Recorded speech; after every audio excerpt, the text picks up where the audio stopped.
I think I learned I think Trey Jones is the snake. I mean the head of the snake. I think you know with if he go, they go. Vernon Carey is a good compliment to him too, and they got some good pieces. They got Cash is good. And all of them. I can go down the list. They all solid team. Obviously, and I think like it shows that we both a UNC Duke game. Regardless of our record, we wasn't at a high, but we still came out and it was a game. I don't think it was I think it was no doubt that nobody thought we could have won that game. I think for the first 35 minutes. It was, we basically was winning the game. We was in control, and like I say, it's a UNC Duke game, and it's a lot of tradition, a lot of history. It's gonna be hyped up, and I think it's gonna be a good game. So. What did you learn about yourselves? I think personally, I think that's when I started getting in my groove a little bit. I think more. I think I learned that, the mid range was good to me.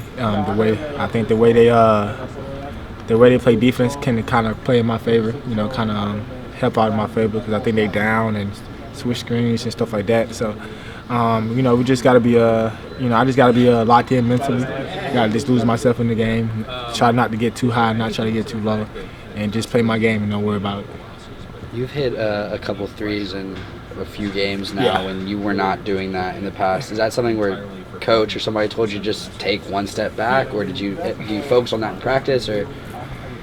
I get teased a lot for having my foot on the line a lot, saying I'm the king of long twos or something. But I don't pay attention. Coach always say the line's been on the court for some years now, so you should know where they at. But when I catch the ball, I don't really try to check. I just catch and shoot, and it's just funny that most of them end up being my foot on the line or one step in or something like that. So like I said, coach just say you gotta be confident and shoot it. I pretty much label myself as a jump shooter, so just whenever I'm open, I just gotta have the balls to make it. Is it maybe because your mid-range game is so strong that stepping on the line is real better? Yeah, my teammates tease me about that all the time. My coaches tease me about it, and when I miss a three in practice, they say just put your foot on the line, you're gonna make it.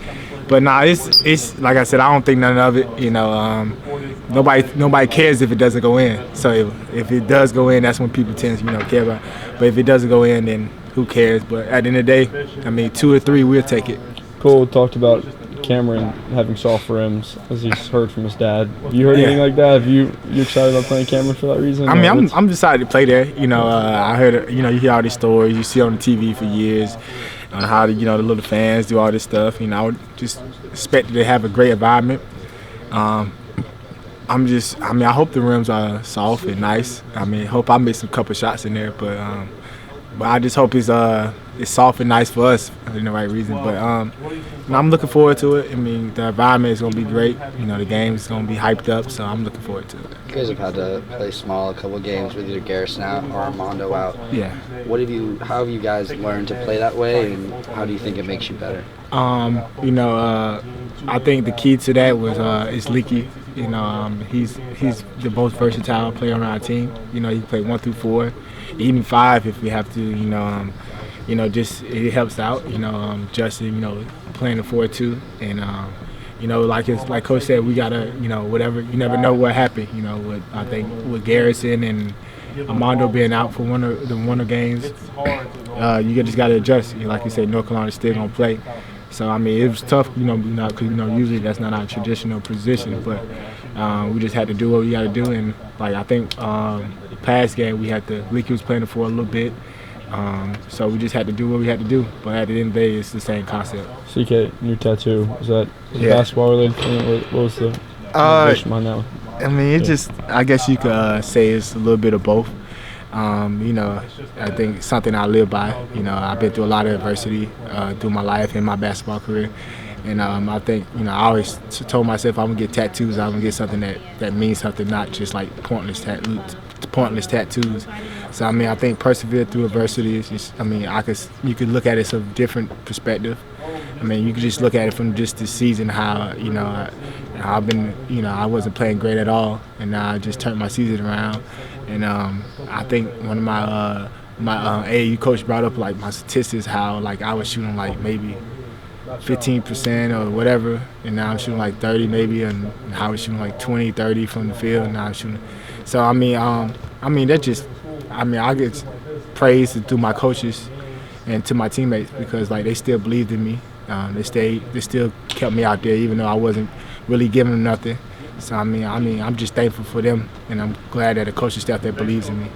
Word is that the day or 2 days after the first go-round, Coach made y'all recreate Trey Jones's foul free throw shot, or what was that drill like?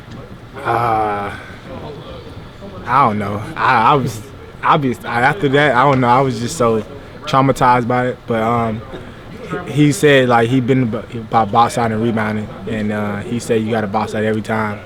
And they always preach don't ball watch. You know, always gonna put a body on it because that could determine the win or lose of the game. And it's bad because I was in I feel like I was the reason why we lost because I didn't box out Wendell. And then I think Notre Dame, I didn't box out Rex Flugler or whatever. He got the opposite rim and kick it.